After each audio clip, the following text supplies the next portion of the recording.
G'day guys, Mac with the Outer Circle. In this episode of Getting Started in the Horus Heresy, the part 3 on the Space Wolves. This time out, we're looking at their 2 special characters and Primarch. I'm going to start with everyone's favourite, Gygor Fellhand, the guy who is remarkable for not being Bjorn Fellhand.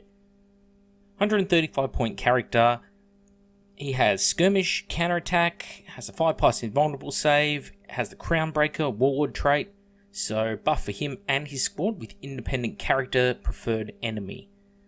So not too bad if you tag him along with something like, say, Varagya Terminators, because, well, they're going to be rerolling a lot of 1s, and they're the sort of unit that you will throw into characters.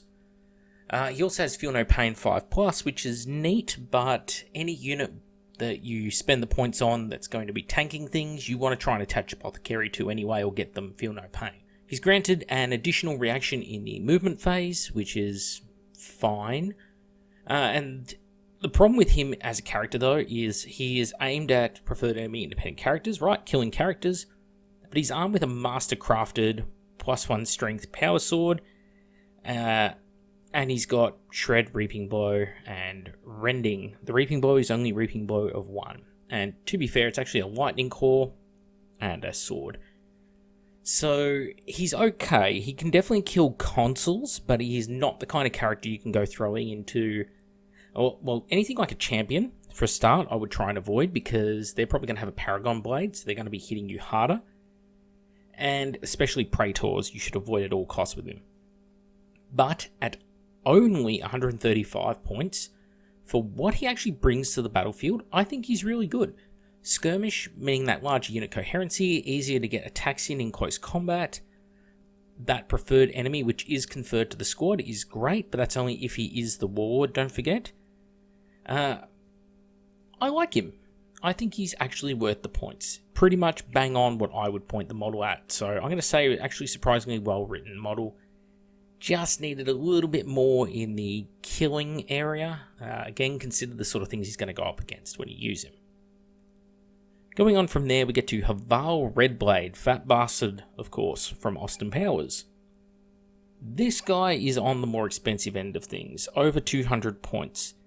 Now, when you get over 200 points, you want to be damn good, and the problem with this game is a lot of characters are not damn good and cost over 200 points. Haval here is only 210 and is very damn good. So he'll grant Scout to up to 3 infantry units in your detachment, which is awesome because you can give that to, well, Terminators, for example. You could give that to Legion Heavy Support Squads, something like that. Scout's going to give you things like the ability to outflank, it's going to give you the ability to do a scout move, so very useful. Something like Plasma Cannons, you want to get them in range, that's an option. Maybe Multi-Melters, it's something to keep in the back of your mind. Maybe even Dreadnoughts. Scouting Dreadnoughts is a horrifying thought.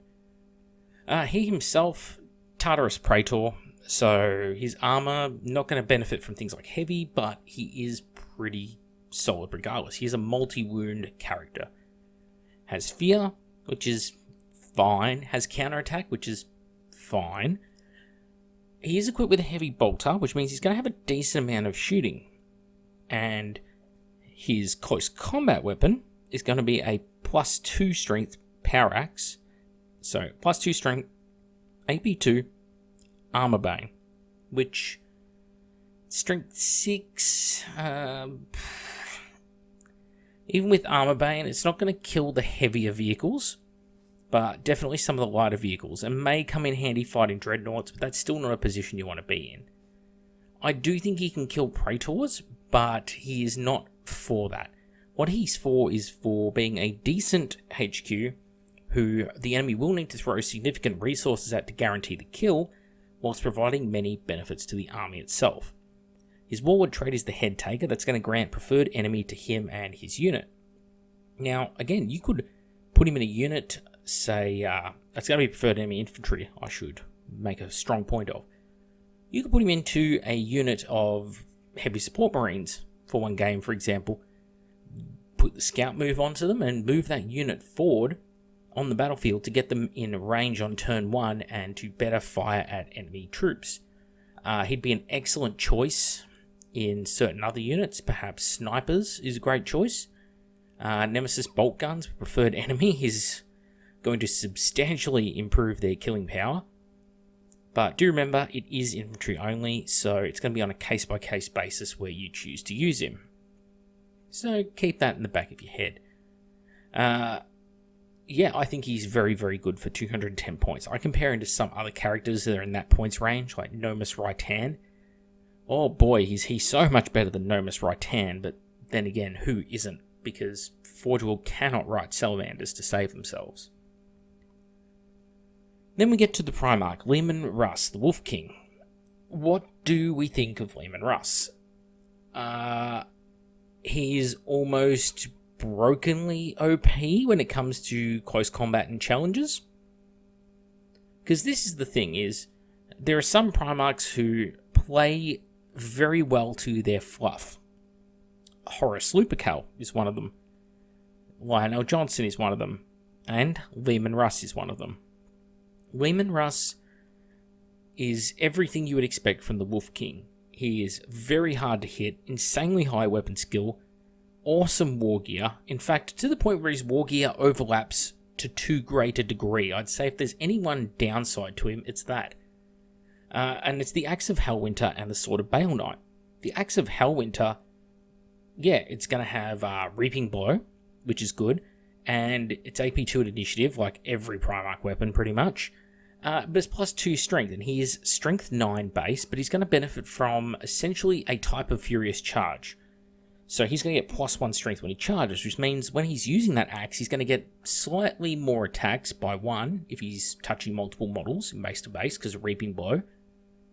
But he's going to be doing strength 10 attacks, which is insanely strong. That's instant killing Custodes, okay? So he's going to be real good at killing Custodes. The Sword of Bale Knight, on the other hand, is only plus 1 strength, and it doesn't have Reaping Blow. But plus 1 strength is still going to make him strength 8. So that's instant killing Space Marines. If you can get rad grenades in there, he can still instant kill Custodes. Interesting to note as well is that it's brutal 2. That means he's actually going to stack a lot more wounds on an enemy unit. So if you're charging something like, say, Terminators, for example, why would you use the Sword of Bale Knight over the Axe of Hellwinter? Because the Sword of Bale Knight is statistically, it's going to hit on the same, it's going to hit just as easily, basically, on the same value. It's going to wound on the same value, 2s are 2s, and anyone who is wounded by it is going to be taking 2 saves instead of 1. So more likely to instant kill the things it runs into. So it makes him excellent at killing Terminator bodyguards. There aren't many situations where strength 10 is that advantageous beyond, I'm thinking Custodes and maybe toughness 5 demons or something could be an example.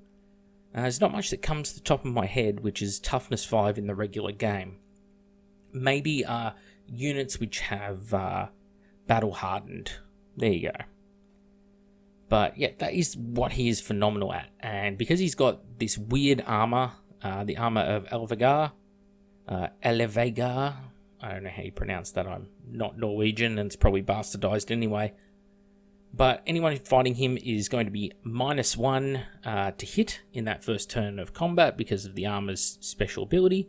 And because he is a Space Wolf, if he charges, he's going to be +1 weapon skill. Which means you could make people as high as, I think, weapon skill 8, only hit him on a 6 in the first turn of close combat. So the only people he really needs to be afraid of are other Primarchs, and even then, we're talking the top tier of other Primarchs as well. So, yeah, pretty good. He also has a sidearm. It's basically a bolt gun. Nobody cares. Assault 3, Strength 4, AP 3, 12 inches. You don't really want to be using it unless you absolutely have something you need to kill that's only toughness 4, I don't know. Like, you want him in combat, and killing enemy models, making the distance you have to charge into combat greater, is not what you want to be doing with him. So, buffs wise, he does a few little things for his army, which is pretty cool. So, he's going to be looking at buffing his army with certain little tricks. So, you can take his Wolf King as well, I should probably mention here, which is very, very handy.